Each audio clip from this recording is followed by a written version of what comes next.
राधे राधे दोस्तों, स्वागत है आपका अपने चैनल सनी व्लॉगिंग चैनल में। जैसा कि आप सब जानते हैं, आज महाशिवरात्रि का पावन पर्व है, तो आप सभी को इस पावन पर्व की हार्दिक शुभकामनाएं। तो चलिए आज सुनाता हूं मैं आपको भगवान शिव शंकर की महाशिवरात्रि की कथा। परमपिता परमात्मा ब्रह्मा के मानस पुत्र दक्ष प्रजापति जब प्रजापतियों के राजा बने तो उन्होंने एक विशाल यज्ञ का आयोजन किया। इसमें सम्मिलित होने के लिए तीनों लोकों के अतिथियों को न्योता भेजा गया, सिर्फ भगवान शिव भोले शंकर को छोड़कर। भगवान शिव राजा दक्ष के जमाई थे, लेकिन दक्ष को भोलेनाथ का अलबेला और मस्त वाला स्वभाव तनिक भी भाता नहीं था। जब शिव की अर्धांगिनी और दक्ष की पुत्री सती को पता चला कि उनके पिता ने यज्ञ का आयोजन किया है तो उन्होंने भी उसमें सम्मिलित होने की इच्छा जताई, लेकिन भोलेनाथ बिना आमंत्रण के यज्ञ में जाने को तैयार नहीं हुए, इसलिए सती को वहां अकेले ही जाना पड़ा। वह जैसे ही सभागृह में पहुंची, उन्हें शिव निंदा सुनाई दी। सती को देखकर भी उनके पिता नहीं रुके, वह शिव की बुराई करते रहे। सती ने अपने पिता को समझाने का प्रयास किया, लेकिन राजा दक्ष ने उनकी एक न सुनी। सती अपना और अपने पति का अपमान सहन नहीं पाई और वह यज्ञ स्थल पर बने अग्निकुंड में कूद गई। भगवान शिव के सभी सती के अग्निकुंड में कूदने का दुखद समाचार लेकर नंदी कैलाश पर्वत पहुंचे। भगवान शिव सती को बचाने के लिए यज्ञ स्थल पर गए, लेकिन तब तक सब खत्म हो चुका था। कैलाशपति ने क्रोधित होकर सती का शरीर उठा लिया और तांडव करने लगे। जिस दिन शिव ने तांडव किया था वह फाल्गुन महीने के कृष्ण पक्षी चतुर्दशी 14वीं तिथि थी। महापुराण के अनुसार वही खास तिथि महाशिवरात्रि हुई। शिवरात्रि का अर्थ शिव की रात। शास्त्र के अनुसार हर सोमवार का दिन शिव की पूजा के लिए उपयुक्त है। हर महीने के कृष्ण पक्ष की चतुर्दशी तिथि शिवरात्रि होती है। फाल्गुन में महीने की वही खास तिथि महाशिवरात्रि हो जाती है। महाशिवरात्रि के दिन देश के 12 ज्योतिर्लिंगों में शिव भक्तों का जमावड़ा लगता है। इनके नाम है सोमनाथ, मल्लिकार्जुन, महाकालेश्वर, ओंकारेश्वर, केदारनाथ, भीमशंकर, विश्वेश्वर, त्र्यंबकेश्वर, बैद्यनाथ, नागेश्वर, रामेश्वरम एवं कृष्णेश्वर।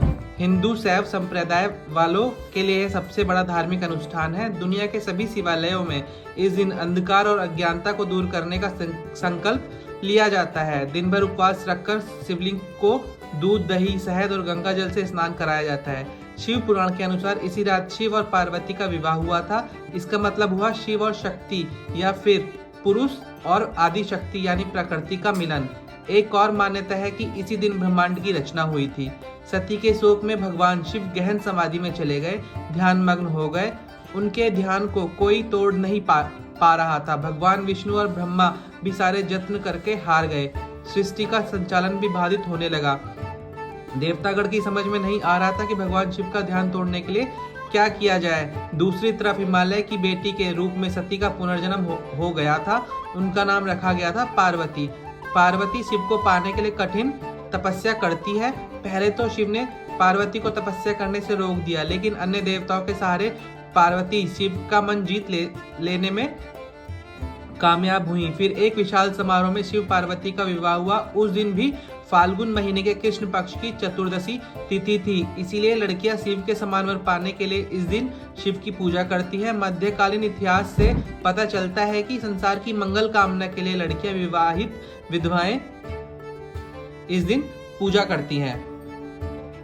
मतलब यह नहीं है कि शिवरात्रि सिर्फ स्त्रियों के लिए। शिवरात्रि का पहला अनुष्ठान एक पुरुष ने ही किया था। वह कहानी भी स्वयं शिव ने बताई है। शिव पुराण के अनुसार पुराने जमाने में काशी यानी आज की वाराणसी में एक निर्दयी शिकारी रहता था। उसे धर्म कर्म से कुछ लेना देना नहीं था। उसका रोज का काम ही पशु हत्या थी। एक दिन वह शिकार करने के लिए जंगल गया और रास्ता भटक गया। शाम घिराई जंगल के जीव जंतुओं के डर से वह एक पेड़ पर चढ़ गया। दिन भर कुछ खाने को नहीं मिला था। वह डाली पर बैठे बैठे पत्ते तोड़कर नीचे फेंकने लगा। वह बेल का पत्र था। पेड़ के नीचे एक शिवलिंग था। शिकारी को इस बारे में कुछ पता नहीं था। वह दिन था शिव चतुर्दशी यानी महाशिवरात्रि का और शिकारी भूखा था।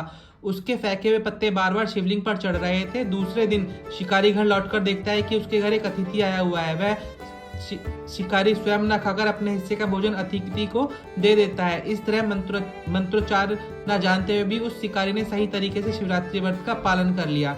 बाद में जब शिकारी की मृत्यु हुई, अब शिवदूत और यमदूत के बीच विवाद हो गया। शिवदूत उसे अपने साथ ले जाना चाहते थे तो यमदूत अपने साथ, कोई छोड़ने को तैयार नहीं। अंत में विवाद निपटाने यमराज पहुंचते हैं। शिवदूतों ने जब कारण बताया तो यमराज ने उनकी बात मान ली। कहा जाता है कि अगर कोई विधि विधान से शिव चतुर्दशी का पालन करता है तो उसे यमलोक नहीं जाना पड़ता, उसे स्वर्गवास या मोक्ष मिलता है। इसीलिए 1000 वर्षों से शिव चतुर्दशी और शिवरात्रि मनाए जाने की परंपरा चल रही है। तो आशा करता हूँ आपको ये कहानी अच्छी लगी होगी। ये रोचक धार्मिक कहानियाँ आपको अच्छी लगी होंगी। तो मिलता हूँ आपसे एक ऐसे ही व्लॉग में। राधे राधे दोस्तों।